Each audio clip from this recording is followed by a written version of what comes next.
వందే శంభుం ఉమాపతిం సురగురుం వందే జగత్కారణం వందే పన్నగభూషణం మృగధరం వందే పశూనాం పతిం వందే సూర్య శశాంక వన్హినయనం వందే ముకుంద ప్రియం వందే భక్తజనాశ్రయం చ వరదం వందే శివం శంకరం. ఓం శ్రీ దుర్గామల్లీశ్వరాభ్యాం నమః. అర్జునం వందే జగదేక వీరం. ఓం శ్రీ రాధాకృష్ణాభ్యాం నమః. మనకి శనీశ్వర స్వామి అనగానే మనం భయపడతాం. చాలామందికి శని అర్ధాష్టమ అష్టమ ఏలినాటి శని సమయాలలో మాత్రమే మిమ్మల్ని ఇబ్బంది పెడతాడేమో, మిగతా సమయాల్లో ఇబ్బంది పెట్టడేమో అనుకుంటారు. కాదు, అసలు అర్ధాష్టమం అష్టమం ఏలినాటి శనిలో ఇబ్బంది పెట్టడాలు కాదు, అవి ట్రైనింగ్ ఇస్తున్నాడు మీకు. ఇప్పుడు మేము మా బంధువులు వచ్చారండి అని కోళ్ళను కోసేసి మేకలను కోసేసి గారెలు వేసేసి భోజనాలు పెడతారు. ఒక జీవిని చంపేస్తున్నాం అనేటటువంటి ఆలోచన మనం మానేస్తాం. వచ్చినటువంటి చుట్టాలకి మనకు పాపం వస్తుంది, మనం ఈ కోళ్ళని మేకలను కోయడం వల్ల అనేటటువంటి స్పృహ లేకుండా తెగిచ్చేసి బంధువులందరికీ కూడా వాళ్ళని సంతోష పెట్టడం కోసం మీరు కోళ్ళని మేకలు విందు భోజనాలు మంచి మందు కింద పెడతారు.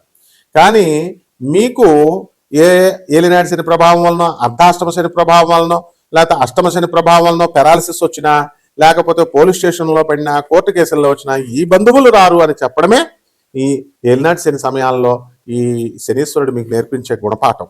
మీ స్నేహితులతో మీరందరూ కూడా కాలేజీలకు డొమ్మాలు కొట్టి పిల్లల సినిమాలకి, అలాగే చదువుకోండిరా బాబు అని పంపిస్తే గర్ల్ ఫ్రెండ్స్తో తిరగడాలు, ఎక్కడ పడితే అక్కడికి గుళ్ళు గోపురాలు, ఈ మధ్యన కొత్త బ్యాచ్లు తయారైనవి, ఇట్లా రకరకాలుగా వెళ్ళేటటువంటి వీళ్ళందరికీ కూడా ఈ స్నేహితులు నీకు అక్కడకు రారు అని చెప్పడమే శనీశ్వరుడి యొక్క డ్యూటీ ఈ సమయాల్లో.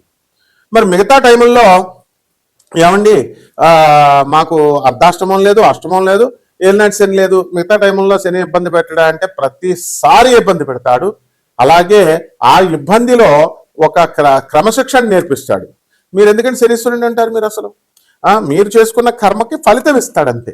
అంటే మీరు పూర్వజన్మలో జన్మ పరంపరలో 84 లక్షల జన్మలు ఎత్తొచ్చారు. ఆ జన్మల్లో పాపాలు చేశారు, ఇస్తున్నాడు కష్టాలు, సుఖాలు చేశారు, ఇస్తున్నాడు మంచి సుఖాలు ఇస్తున్నాడు శుభాలు చేస్తే, మంచి పనులు చేస్తే. అది అంతేగాని శనీశ్వరుడిని ముట్టుకోకూడదు. శనీశ్వరుడికి అభిషేకం చేసినప్పుడు అస్సలు ముట్టుకోవద్దు. నెక్స్ట్ ప్రదక్షిణాలు చేసేటప్పుడు నవగ్రహాలను ముట్టుకోవద్దు. తర్వాత ఈ యొక్క శనీశ్వరుడు కాలు గడిగేసుకోండి. అభిషేకం చేసిన తర్వాత శనీశ్వరుడికి అక్కడ మందపల్లిలో అయితే ఇంకా దారుణంగా స్నానాలు చేసేసి నల్ల గుడ్డలు అక్కడే వదిలేసి, నువ్వు వేసుకొచ్చిన ప్యాంటు షర్టు వదిలేసి వెనక్కి తిరిగి చూడకుండా వెళ్ళిపోవడం. ఎవర్రా మీరు అంతా పండితులరా, బోకునా కొడకల్లారా? ఇదిరా మీరు శనీశ్వరుడి గురించి చెప్పేది? ప్రజలకు ఎలాగూ బుద్ధి లేదు, పామరులకి చెప్పేటటువంటి మీకన్నా ఉండాలి కదా బుద్ధి. అంటే మిమ్మల్ని గౌరవించాలా? మిమ్మల్ని నేను ఇలా పనులు చేసి శనీశ్వరుడిని అవమానిస్తున్నారు. శనీశ్వరుడు ఏమన్నా అంటరాని వాడు అనుకుంటున్నారా మీరు? మీరు తప్పులు చేసి, మీరు బోకు పనులు చేసి, మీరు వ్యభవ పనులు చేసి మీ కర్మలకు పెరాలసిస్ ఇస్తే శనీశ్వరుడు దేవుడు చేయలేదు. ఏంట్రా దేవాలయాలకు వెళ్ళిపోతే అయిపోద్దా? ఎవడు వెళ్ళమన్నాడు అసలు దేవాలయాలకు మిమ్మల్ని? దేవాలయాలు ఎందుకు పెట్టారు? మత ఐక్యత కోసం, కుల ఐక్యత కోసం. ఓ పంతులు గారు బతుకుతాడా, బయట ఉన్న చెప్పులు స్టాండ్ వాళ్ళు బతుకుతారు, పూల షాపులు బతుకుతారు, ఇందుకే పెట్టారు మీకు. అంతేగాని దాన్ని పండితుల డ్యూటీ అది చెప్పాలా? అబ్బో గుడిలోకి వెళ్ళి ప్రదక్షిణాలు చేసేస్తే వైబ్రేషన్స్ వచ్చేస్తాయి, షర్ట్ ఇప్పేసి మళ్ళీ ఎక్స్ట్రాలు షర్ట్ ఇప్పేసి ప్రదక్షిణాలు. దానికి నేను కూడా చెప్పాను. కానీ ఏంటి, ఎలక్ట్రోమాగ్నెటిక్ వేవ్స్ వచ్చేస్తాయి, బాడీ పర్సీవ్ చేసుకుంటుంది, బాడీ తీసుకుంటుంది, నెగిటివ్ పోతుంది, పాజిటివ్ వచ్చేస్తుంది. చెప్తాం, అది డ్యూటీ అది. అలాగే పంతులు డ్యూటీ పంతులు చేస్తాడు. పంతులు బతుకుతాడు, ఈ అమ్ముకునేటటువంటి వాళ్ళు బతుకుతారని పెడతారు దేవాలయాలు. అక్కడికి వెళితే మీ డ్యూటీ మీరు చేయకుండా వాడు ఏంటంటే స్పెషల్గా ఉండాలా, యునిక్గా ఉండాలని శనీశ్వరుని ముట్టుకోకు, శనీశ్వరుని అక్కడే బట్టలు వదిలేసాయి. బట్టరా మీరు, మీకు వస్తుంది రా పక్షపాతం ఇలా చెప్తే. So be careful while preaching all this nonsense. ఏంట్రా శాస్త్రాలు ఎక్కడున్నాయి? Stop peg follows. సో ఈ విధంగా చేస్తే ఇటువంటి చెప్పిన వీళ్ళకే కాకుండా పాటించినటువంటి వాళ్ళకు కూడా మిమ్మల్ని తప్పకుండా పీడిస్తాడు. రౌరవాది నరకాలకు విసిరేయడం కాదు, అసలు ఎక్కడున్నగానే చూపిస్తాడు. శనీశ్వరుడు శివుణ్ణి లెక్క చేయడు, విష్ణువుని లెక్క చేయడు, బ్రహ్మను లెక్క చేయలేదు, అండ్ ఈ ఎదిరించి పడేశాడు. And it is an autonomous planet. ముందే చెప్పాను నేను, ఇండిపెండెంట్ సంస్థ అది. ఎలాగైతే ఒక ఏఐసిటిఈ, ఒక యూజిసి, ఒక అటానమస్ బాడీస్ ఉన్నాయో, ఇండిపెండెంట్ చార్జెస్ ఉన్నటువంటి బాడీస్ అది. సో ఎప్పటికీ ఆయన ఆన్సరబుల్ కాదు శనీశ్వరుడు. బ్రహ్మకి మిగతా గ్రహాలు నోరు మూసుకొని వెళ్ళి రిపోర్టింగ్ ఇవ్వాలి, బ్రహ్మ విష్ణు మహేశ్వరులకు ఇవ్వాలి. శనీశ్వరుడికి there is no necessity. Even నవగ్రహాల నాయకుడైనటువంటి రవి కూడా వెళ్ళి రిపోర్టింగ్ ఇవ్వాలా. అండ్ శనీశ్వరుడు అంటే reformative planet, and he will reform the society, he will amendment planet. అది బ్రహ్మ విష్ణు మహేశ్వరులు కూడా వాళ్ళు పాత లాస్ రాసి ఇది అని అన్నప్పుడు నీకు దాన్ని అమెండ్ చేస్తాడు ఆయన. బలి చక్రవర్తి ప్రైడ్ దానాలు చేశాడు, ప్రైడ్ అహంకారం వచ్చింది. అదే అప్పుడు ఏం చేశాడు, విష్ణుమూర్తిలో దూరి ప్రైడ్ అనేటటువంటి దాని వల్ల గొప్ప నేను దానం చేస్తున్నాను, చాలా మంది దానం చేస్తారు, మంచిది, అంతవరకు బాగుంది. మీ పిల్లలు చెప్పాల్సిన అవసరం ఏంటా, ఇంటికి వెళ్ళి మీ ఫ్రెండ్స్ గొప్ప చెప్పాల్సిన అవసరం ఏంటి అసలు? మీరు ఈ కుడి చేత్తో చేసిన దానం ఎడం చేత్తకి తెలియకూడదు, దానికి గుప్త దానం అంటారు. గుప్త దానం అంటే పేదోడికి అన్నం పెట్టారు. తిరుపతిలో హుండీలో మాత్రం అది కిరీటం వేసాడు, లేకపోతే కట్టలు వేసాడు అంటాడు. దేవస్థానం ఏం చేస్తుంది, చెప్పుద్ది రా మళ్ళీ ఇంకొకటి వస్తాడని ప్రచారం చేసుకుంటారు. This is not the way.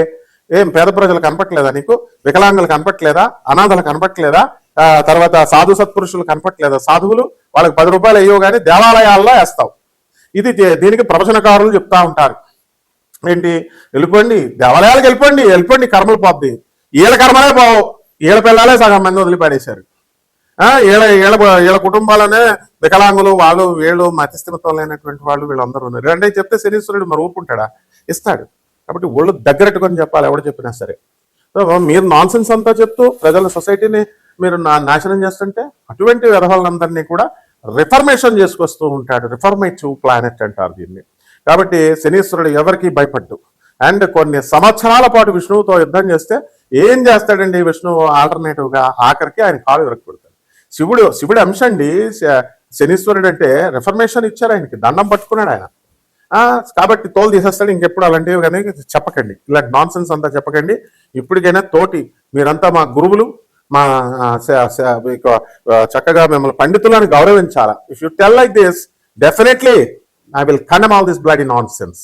ఇకపోతే ప్రజలు శనీశ్వరుడికి మనము జమ్మి చెట్టు చుట్టూ తిరుగు, రావి చెట్టు చుట్టూ తిరుగు, తైలాభిషేకం కిలోంపా వేసేయి, నల్ల నువ్వులు వేసేస్తే సరిపోద్దా? మా గురువు గారు గరికపాటి నరసింహారావు గారు చెప్పలేదా? ఇలా కాదు, చాగంటి గారు కూడా గుప్తంగా చెప్తారు, డీకోడెడ్ లాంగ్వేజ్ లో చెప్తారు. ఇది కాదు నాయన, మానవ సేవ చేసుకోండి, ప్రజలకి సేవ చేయండి. ఇది మానవ సేవే మానవ. అది మనకి నచ్చదు. 2 లక్షలు ఎట్టి హోమం చేసేస్తామంటే ఇచ్చేస్తారు. అది 10 రూపాయలు ఎవరా వికలాంగులకి, అనాథ పిల్లలకంటే ఎవరు చేతులు రావు. సో అలాగే మహాలక్ష్మి తల్లి యొక్క అనుగ్రహం కావాలండి మనకి. మహాలక్ష్మి తల్లి అనుగ్రహం అంటే మనకి మనం శుభ్రంగా ఉండడం అంటే బయట సెంట్లు వేసేసుకోవడం, స్నానాలు చేసేయడం, కొత్త బట్టలు వేసేయడం, శుభ్రవస్త్రాలు వేసేయడం, పెర్ఫ్యూమ్స్ వేసేయడం, రూమ్ నిండా పెర్ఫ్యూమ్స్ వేసేయడం, గంటకి దులిపేయడం. చాలా మంది చూడండి ఇళ్లలో కడిగేస్తా ఉంటారు, ఎప్పటికప్పుడు సోఫాలు దులిపేస్తా ఉంటారు, గుడ్డ కట్టేలా దులిపేస్తా ఉంటారు. ఓకే, గుడ్ అది. కానీ వాట్ అబౌట్ యువర్ హార్ట్? నీ చుట్టాలు నువ్వు చూసావా? పేదవాళ్ళని నువ్వు చూసావా? అక్యుములేషన్ ఆఫ్ వెల్త్ కాదు, డిస్ప్రపోర్షనేట్ ఆఫ్ అసెట్స్ క్యాష్లో ఇరుక్కుపోతారు మీరు. లంచాలు తీసుకుంటారు, ఎందుకు? ఏం ప్రయోజనం? బీరువాల్లో దాస్తారు కట్టలు, ఏం ప్రయోజనం అవి? రాజు అంటే గవర్నమెంట్ అన్నా తీసుకెళ్ళిపోద్ది, ఇన్కమ్ ట్యాక్స్ డిపార్ట్మెంట్ అన్నా తీసుకెళ్ళిపోద్ది, లేదా దొంగలన్నా దొబ్బేస్తారు. కాబట్టి ఎట్టి పరిస్థితుల్లో కూడా ఇదంతా కూడా పేదవారికి ఖర్చు పెట్టాలా. అదే Prout philosophy, progressive utilization theory Anandamurti గారు ఇచ్చారు. ప్రభాత్ రంజన్ సర్కార్ ఆనంద్ మార్గాశ్రమం గురువు గారు ఇచ్చారు. ఆ కాన్సెప్ట్ మీద వర్క్ చేశాడు doctor రవిబాత్ర, south Methodist university professor, Texas లో, యుఎస్ఏలో. ఆయనకి నోబెల్ ప్రైజ్ వచ్చింది. కావాల్సి నేను చెప్పింది గూగుల్ చేసి చూసుకోండి. 1993 doctor రవిబాత్ర Nobel prize winner in economics అని కొట్టండి. అది చేయాలా, అప్పుడు లక్ష్మీదేవి వస్తుంది. అంతేగాని లక్ష్మీదేవి ఎప్పుడు వస్తుందని చాలా మంది చూడండి వ్యాపారాలు చేసేవాళ్ళు కూడా లక్ష్మీదేవి రావట్లేదండి అంటారు. ఆర్థిక ఇబ్బందులు ఉన్నాయి. నువ్వు పెద్ద ఆఫీసర్ జాబ్ చేస్తున్నా సరే ఆర్థిక ఇబ్బందులు ఉన్నాయి. ఇండస్ట్రియలిస్ట్ ఆర్థిక ఇబ్బందులు అంటాడు. అరే బాబు, మీ అందరికీ ఆర్థిక ఇబ్బందులు ఉంటే పేదోడు 10,000 రూపాయల జీతంతో బతికేటటువంటి చిన్న ఉద్యోగులు లక్షల కోట్ల మంది ఉన్నారు. వాళ్ళకి ఎలా ఉంటాయి? వాళ్ళు అన్నారంటే ఒక అర్థం ఉంది. నీకేంట్రా, నీకెందుకు అసలు ఆర్థిక ఇబ్బందులు? ఇవన్నీ ఎందువలనంటే లావిష్నెస్, లగ్జరీస్, వీటికి అలవాటు పడ్డారు. కంఫర్ట్స్, ఏసీ లేనిదే నిద్రపోరు. ఇంతకుముందు ఏసీ లేనప్పుడు ఏం చేశారు? ఎలా పడుకున్నారు మీరు? ఏసీ లేనిదే కారులో బయటకు వెళ్ళారు, కారు లేనిదే అడుగు పెట్టారు బయటికి. ఇవన్నీ కూడా బాగానే ఉన్నాయి. అక్కడ శనీశ్వరుడు కౌంట్ చేస్తూ ఉంటాడు. కరెక్ట్గా ఎప్పుడైతే పేదవాళ్లకు నువ్వు చేయలేదో పెరాలసిస్ ఇచ్చేస్తాడు. ఎప్పుడైతే నువ్వు పేదవాళ్ళకి చేయలేదో హార్ట్ అటాక్లు ఇచ్చేస్తాడు. చూడండి కావాల్స్తే మీరు బాగా ధనవంతుల జీవన శైలిని బాగా గమనించండి. పటక్ మన మధ్యలో పోతాడండి 40 రాకుండానే. ఆడెంత పెద్ద క్రీడాకారుడైనా, ఆడెంత పెద్ద సినిమా హీరో అయినా, కుంభరాశి, ఈ కుంభరాశి వారికి అందరికీ కూడా అధికంగా ఏలినాటి శని గ్రహ ప్రభావం కనబడుతోంది. అయితే ఇది చాలా ఎక్కువగా అని భయపడుతూ ఉంటారు. ఇది ఎక్కువగా లేదండి మీకు. కాబట్టి ఈ శనిగ్రహ ప్రభావము, తర్వాత మహాలక్ష్మి దత్తాత్రేయ స్వామి వారి యొక్క అనుగ్రహం వలన మనకి ఈ రాశి వారికి అందరికీ కూడా ఏలినాటి శని ఉన్నప్పటికీ కూడా కాస్త పనులు మీకు దొరకడము ఇలాంటివన్నీ కూడా మీకు జరుగుతూ ఉంటాయి. కాబట్టి అనుకున్న పనులు అనుకున్నట్లు మీరు సాధించేటటువంటి అవకాశాలు మీకు ఎన్నో కనబడుతున్నాయి అన్నమాట. అలాగే మీరు ఏదైతే కొత్త కొత్త పనులు స్టార్ట్ చేయాలనేటటువంటి సంకల్పం ఇప్పటి నుంచో పెట్టుకుంటారు. అవి ఇంకా మీకు పూర్తి కావనమాట. బట్టి అవన్నీ కూడా పూర్తి కావడానికి అవకాశాలు ఉన్నాయి. కొత్త ఇళ్లలో గృహప్రవేశాలకు వెళ్ళడం ఇలాంటివన్నీ కూడా మీరు చేయడం అనేటటువంటిది జరుగుతాయి. కాబట్టి ఈ రకంగా ఈ రాశి వారంతా కూడా మనము ఎన్నో విజయాలు సాధించాలి అనేటటువంటి ధోరణితో మీరు ముందుకు వెళ్తూ ఉంటారు. అయితే పనులన్నీ కూడా పోస్ట్ పోన్ అవ్వడము ఇలాంటివన్నీ కూడా ఉంటాయి. గృహప్రవేశాలు ఇవన్నీ కూడా మీకు తగులుతూ ఉంటాయి ఈ కార్యక్రమాలన్నీ కూడా. అండ్ సినిమా రంగంలో ఉన్నటువంటి వాళ్ళు ఈ యొక్క యూట్యూబ్ రంగాలు, మీడియా రంగాలు, జర్నలిస్టులు, కెమెరామెన్లు, టెక్నీషియన్ స్టాఫ్ అంతా కూడా డెవలప్ అవ్వడానికి అవకాశాలు ఉన్నాయి. ప్రొడక్షన్ వింగ్ బాగా డెవలప్ అవ్వడానికి అవకాశాలు ఉన్నాయి. రాజకీయ నాయకులకు కొత్త పోస్టులు రావడానికి, ప్రజాదరణ పొందడానికి అవకాశాలు ఉన్నాయి. అయినప్పటికీ మీరు ఎన్ని మంచి పనులు చేసినప్పటికీ కూడా మీకు రావాల్సినటువంటి గుర్తింపు అనేటటువంటిది రాదు.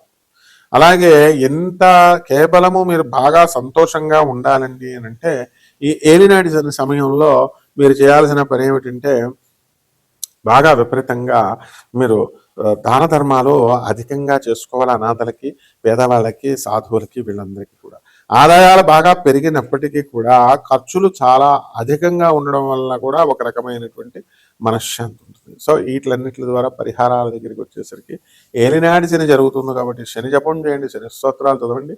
శనికి కిలోంపావు నల్ల నువ్వులని నల్లని వస్త్రాన్ని ఇచ్చి పేద బ్రాహ్మణులకి శనివారం నాడు ఉదయం 8 గంటలకి దానం చేసుకోండి. దశమహావిద్యల్లో ఒకటైనటువంటి మహాకాళి అమ్మవారి యొక్క హోమాన్ని మీ ఇళ్లలో జరిపించుకోవడం లేదా చక్కగా అనుష్ఠానం బగళాముఖి అమ్మవారి యొక్క అనుష్ఠానం మీరు మీ ఇళ్లలో చేసుకోవడం ద్వారా, జపం చేసుకోవడం ద్వారా బ్రహ్మాండంగా మీకు నయమవుతుంది. శుభమస్తు.